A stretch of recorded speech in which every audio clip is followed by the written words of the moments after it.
The reporting tab in GrowUp Business shows you data and analytics across your whole business. If you have connected your Google Business profile or your Gmail, it pulls in your Google Ads too, so you can track impressions, clicks, conversions, and your ad spend right here.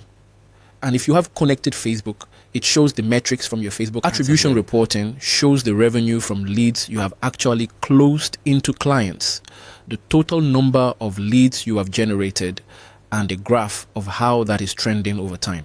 Call reporting covers every phone call you make and receive inside GrowUp.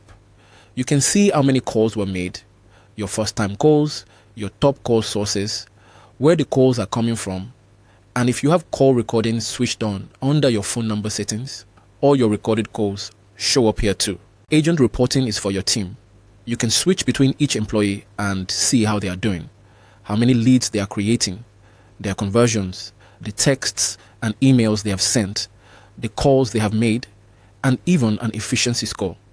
So you can see exactly how well your staff are using the system. And last, appointment reports show how many bookings you have had, how many were confirmed, how many showed up, and how many were no-shows or cancelled. Altogether, the reporting tab is where you track every number that matters in GrowUp Business. I will see you in